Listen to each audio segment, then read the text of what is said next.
Hi, I'm Bruce. Hi, Bruce. Nice to meet you. Incredible trip. Your dad was Lisa.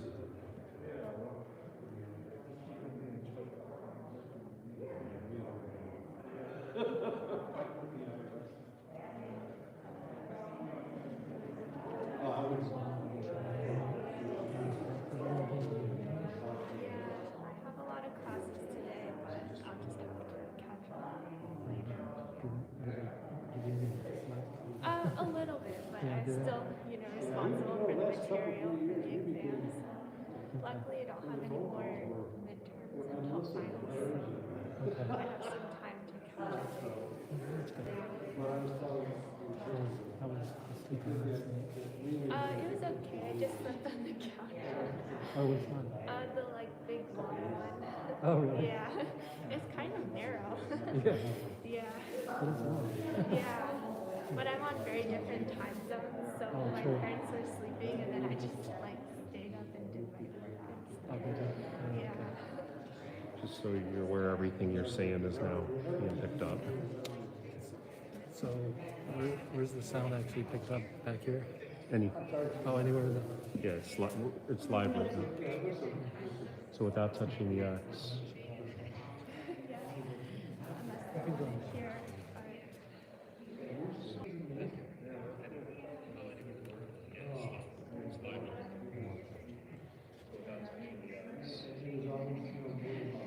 yeah, you gotta figure out how to.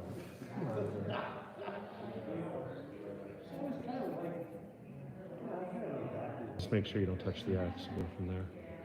Should be fine.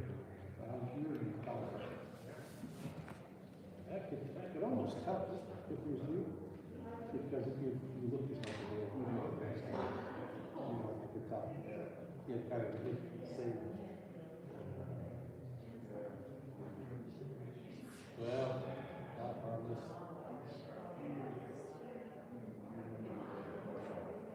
I know last year when I was there, I went to pick up the stuff.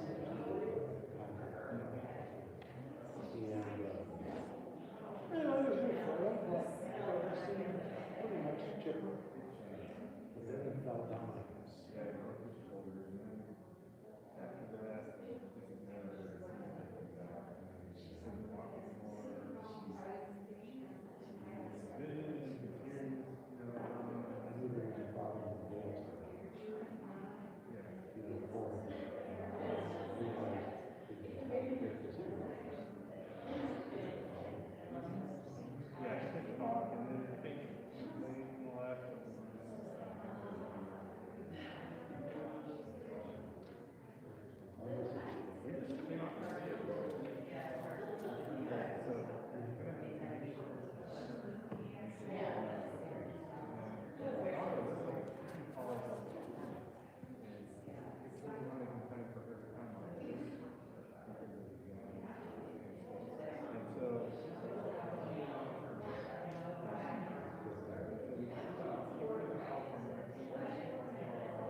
seems to be with a good luck.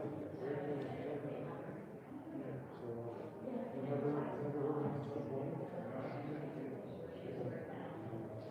That's, yeah, that's how you know.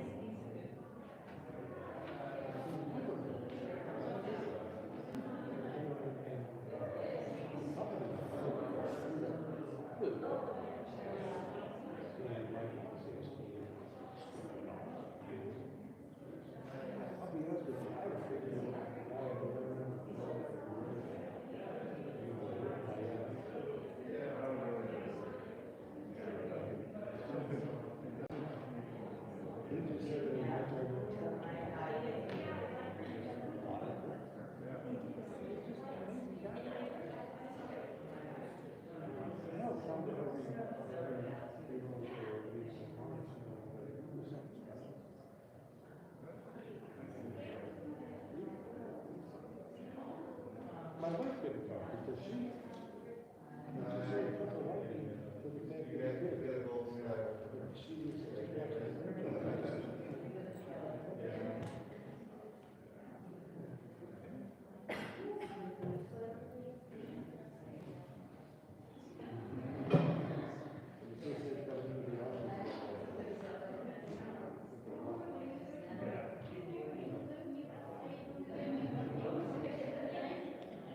I used to come to the little house because my office is in the park.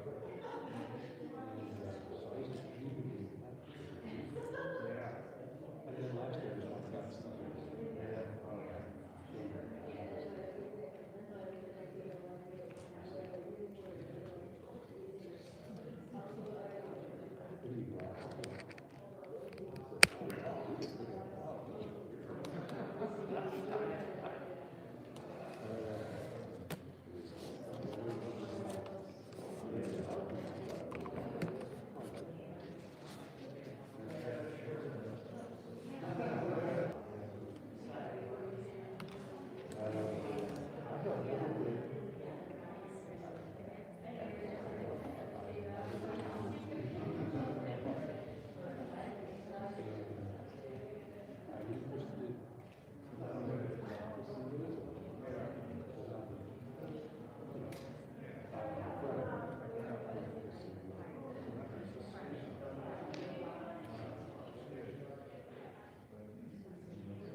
Yeah, I think it's good.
We've been traveling a lot. I've been using the van quite a bit. I'm trying to get it on 15,000 miles.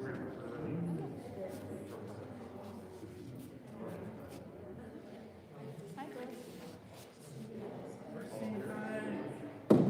Thanks for coming. Come lift it up.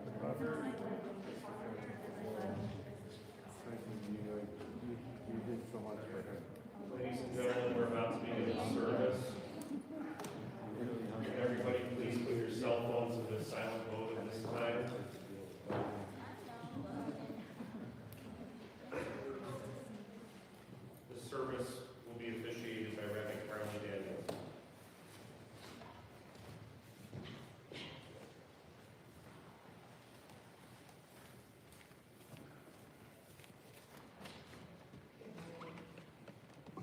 Good morning. It is my honor to be here with you this morning to officiate at the service of Ronald Feinberg. We remember Ronald and join our hearts together to give comfort and strength to his family. Mourning is a time filled with many emotions and memories, both bitter and sweet. We begin our service with a recitation of psalms and prayers, thus linking Ronald's life with the millennia-old tradition of the people Israel and the eternity of God. In the rising of the sun and its going down, we remember him. In the blowing of the wind and in the chill of winter, we remember him. In the opening of buds and in the rebirth of spring, we remember him. In the blueness of the sky and in the warmth of the sun, we remember him. In the rustling of leaves and the beauty of autumn, we remember him. In the beginning of the year and when it ends, we remember him. When we are weary and in need of strength, we remember him. In the beginning of the year and when it ends, we remember him. When we are lost and sick at heart, we remember him. When we have joys we yearn to share, we remember him. So as long as we live, they too shall live, for they are now a part of us, as we remember him. We'll join together now in the recitation of Psalm 23, a traditional prayer psalm of comfort that we offer at a funeral. I'll read the first section in Hebrew, and then we'll join together in your pamphlet in the English. Adonai ro'i lo exar, binot desha yarbitzeni, almei menuchot yinachalini, nafshi yoshvev, yancheni b'maglei tzedek, l'ma'an shemo. We'll join together in reading. The Lord is my shepherd, I shall not want. He maketh me to lie down in green pastures. He leadeth me beside the still waters. He restoreth my soul. He guideth me in straight paths for his name's sake. Yea, though I walk through the valley of the shadow of death, I will fear no evil, for thou art with me. Thy rod and thy staff, they comfort me. Thou preparest a table before me in the presence of mine enemies. Thou hast anointed my head with oil. My cup runneth over. Surely goodness and mercy shall follow me all the days of my life, and I shall dwell in the house of the Lord forever. Birth is a beginning, and death is a destination, and life is a journey, from childhood to maturity, and youth to age, from innocence to awareness, and ignorance to knowing, from foolishness to discretion, and then perhaps to wisdom, from weakness to strength, or strength to weakness, and often back again, from health to sickness, and back we pray to health again, from offense to forgiveness, from loneliness to love, from joy to gratitude, from pain to compassion, and grief to understanding, from fear to faith, from defeat to defeat to defeat, until looking backward or ahead, we see that victory lies not at some high place along the way, but in having made the journey stage by stage, a sacred pilgrimage. Birth is a beginning, and death a destination, and life is a journey, a sacred pilgrimage to life everlasting.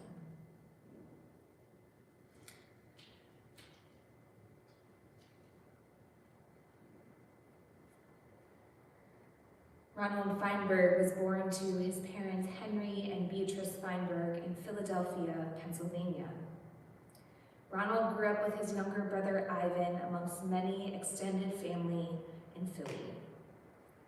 Ronald's family was in the clothing business together, and later he would continue this legacy, opening his own retail store with his beloved wife, Vivian. Ronald met Vivian at Grossinger's in the Catskills, where she was vacationing with her family. They spent time together while they were there, and the next weekend he traveled from Philly to Roslyn, New York to see her. Their relationship blossomed and they got married on July 4th, 1960. A year later, they welcomed their first child, Bruce, and a few years later, their daughter, Gail.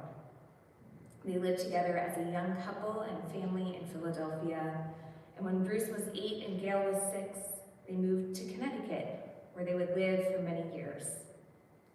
Ronald was very fond of their family dog and spent many hours walking the dog over the years.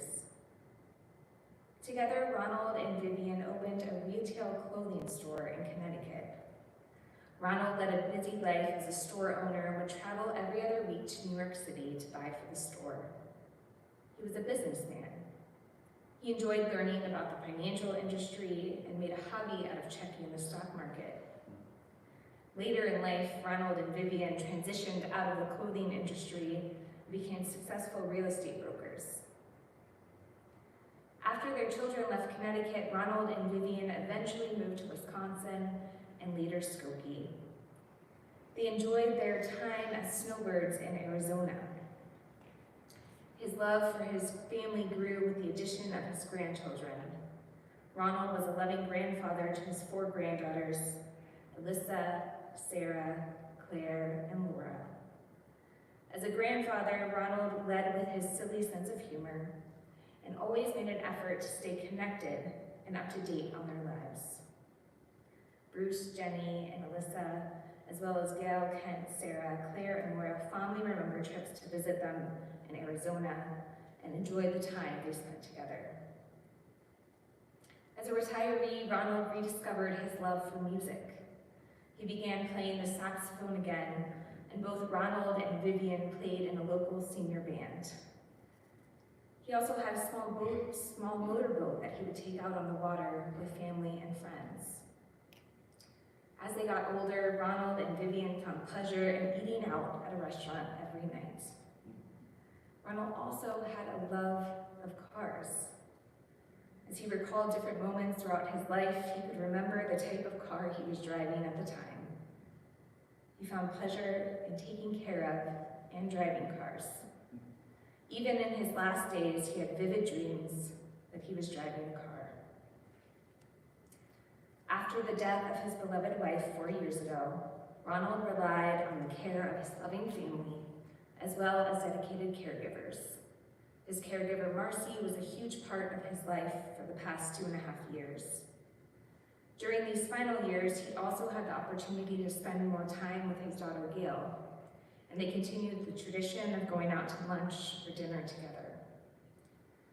Ronald will be remembered as a loving husband, father, and grandfather, whose legacy will live on for his children and grandchildren.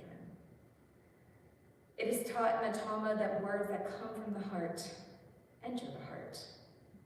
And it's with this sentiment in mind that we hear from Ronald's children. I'd like to invite forward Bruce to share some words with us.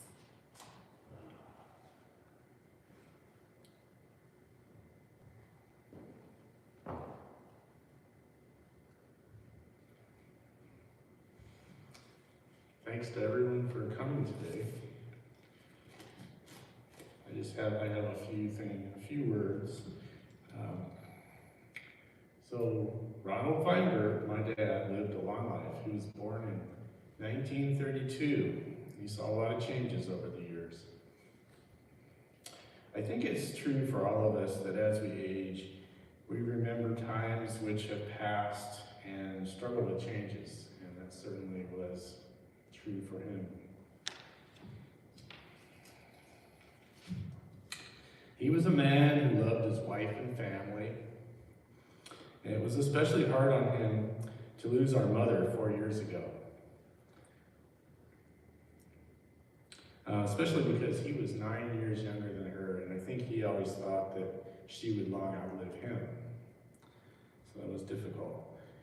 In his life, He was a family man, he was a businessman, and a lover of music and movies. So it was very common to give him a call in the evening, and he didn't want to talk. He was busy watching a movie, right, Mercy? His TV time. So that's pretty common. And his interests included daily following of the financial markets. So it was a bad day for him when it was a bad day for the stock market. It was something that he was very passionate about, was following the markets. He enjoyed many years, as was mentioned, as a snowbird, traveling annually to Arizona with her mother. And I think some of my best memories of our family were the times that we spent visiting in Arizona over many years of winter breaks. It's something that we miss. During the last couple of years, he struggled with declining health, as most of you are aware, and it was hard to see him go downhill so rapidly just in the last couple of months. Now that he has passed, though, I'm sure that he is at peace. Thank you.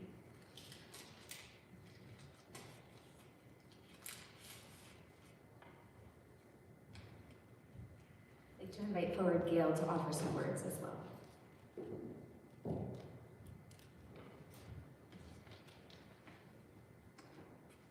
I thought I would just add a few of my memories that I remember about growing up and spending time with my father.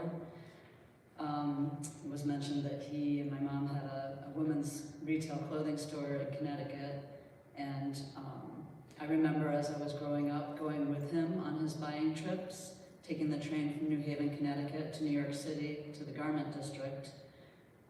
Often we would stop at the street stands to buy hot pretzels or bring home roasted chestnuts, and we would always have lunch together at one of his favorite delicatessens. My parents bought a small motorboat when Bruce and I were kids. We used to go out on the Long Island Sound in Branford, Connecticut. We'd stop at an Italian deli that morning and get everything to make some grinders and pack up soda and snacks to bring. We'd find a nice beach area out on the water and throw the anchor down, and then we'd spend hours swimming and eating our food on the boat. When my parents moved our family to Connecticut, they opened up the clothing store, which was called Ronald's for Her in Stratford, Connecticut. He and my mom worked there together every day. On Fridays, my dad would work till closing, so my parents had a ritual of going out to lunch together at one of their favorite restaurants across the street called Fagan's. Whenever my mom's parents would come and visit from Long Island, they would always stop at the store so my grandmother could stock up on all of the latest clothing styles. I started working at the store when I was very young, starting out working at Christmas time, bagging and boxing up purchases for customers. As I got older, I spent several summers working at the store with my parents during summers and school vacations. I saw firsthand how my dad ran every part of the business. For years, he kept a drawing that I had made as a young child, a crayon drawing of him working at the store. He kept it posted on his office wall in the back. After a busy Christmas holiday season at the store every year, my dad would host a festive holiday party for all of his employees in the back, and everybody would bake and bring their homemade goodies, and we would all share recipes, and it was always a very nice time. I also remember my father loved train sets, and when our children were young, he loved to get on the floor with them at their house in Wisconsin and watch his train set travel around the tracks with his grandchildren. One of my parents' favorite activities was eating out in restaurants every night as they got older. Our frequent family visits often included planning to figure out which restaurants we would all be meeting at. They also enjoyed going out with their friends, often in Arizona and Illinois. My father played the saxophone in high school, In later years, he picked it up again after not playing for the majority of his middle life, and both of my parents played together in several senior bands in Wisconsin and Arizona. My dad loved classical music. Playing and listening was a big part of his life. He also, as was mentioned, loved his cars and kept them looking and smelling new as long as he kept them.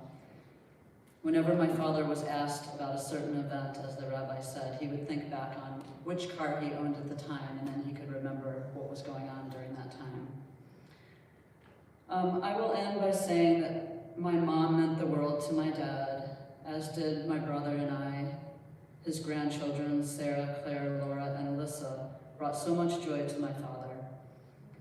I think my dad had a unique and special relationship with each of his granddaughters. We will all miss our father and grandfather so very much. We will miss his smile, his caring, and his stories. We are happy that my dad is now with my mom and can be at peace.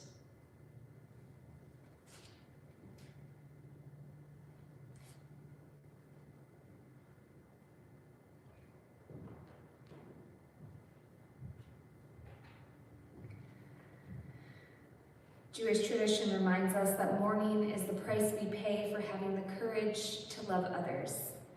Even in grief, we know that the wonder of human life is too complex and too magnificent to be memorialized in endless pain. The gifts of spirit Ronald gave us cannot be measured or weighed, nor can they be lost even if tarnished by time. Even in our darkest hours, we know that some of Ronald's light will always be with us, bringing comfort and courage. And in time, healing and peace.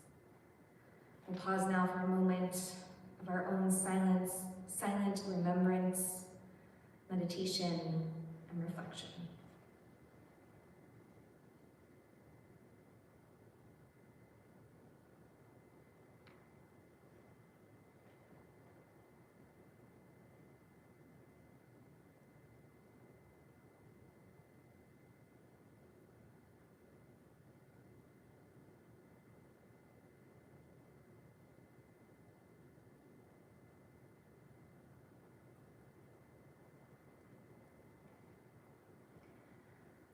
As Gail just shared with us, Ronald loved music.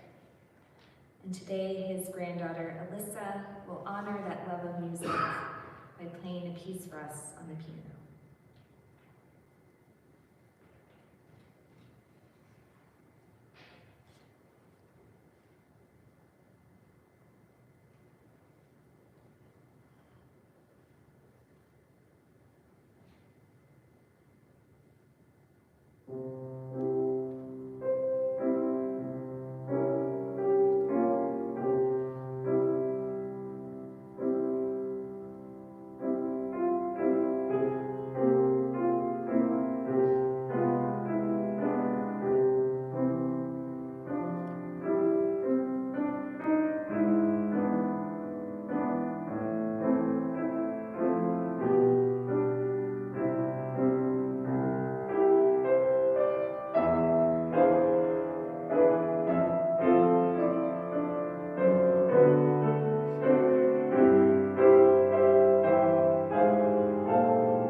Beautiful. Thank you so much, Alyssa.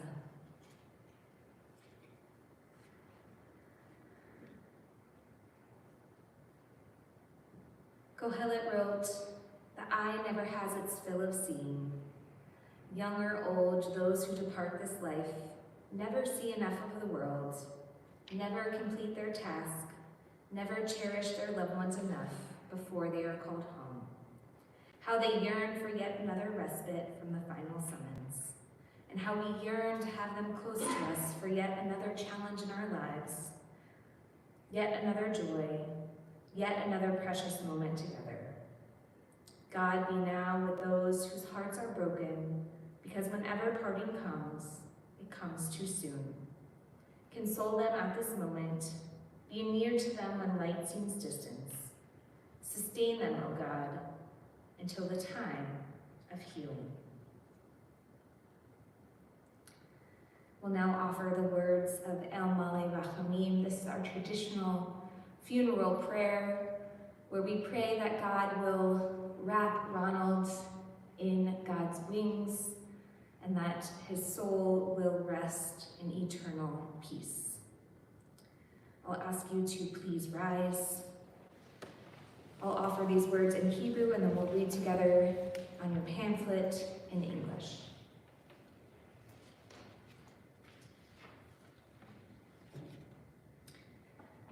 El Malay Rachamim, Shochein Bar Ramamim, Hamitzeh Menucha Nechona, Tachat Kanfei Chashchina, Im Kiroshim Utachorim, Kezoar Harakia Mazhirim, Et Nishma Yahirinu, Shahalach Le'olamu, Ba'al Harachamim Yastirehu, Beseter Kanafav Le'olamim, Bitzror Chachayim Et Nishmato, Adonai Hu Nachalato, Ve'anuach B'Shalom Al Mishkavo, V'nomar, Amen.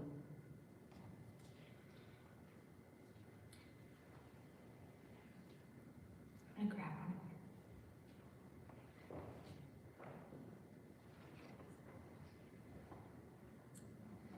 We'll read together in the English. Compassionate God, eternal Spirit of the universe, grant perfect rest in your sheltering presence to Ronald F Feinberg, who has entered eternity. O God of mercy, let him find refuge in your eternal presence, and let his soul be bound up in the bond of everlasting life. God is his inheritance. May he rest in peace, and let us say, Amen. Please be seated.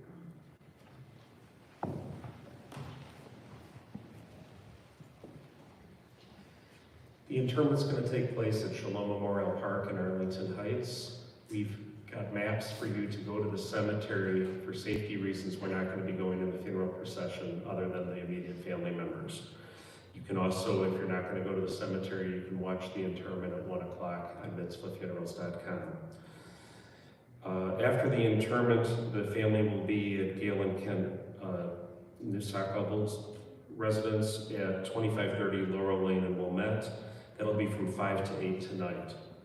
The following have been asked to act as pallbearers: Kent, Eugene, Alyssa, Sarah, Claire, and Laura. We're going to ask everyone to please exit from the sanctuary at this time. The family's going to want a few more minutes here, and then we will meet you at the cemetery at 1 o'clock. We do have maps for the directions to the cemetery out of the sanctuary. Thank you all.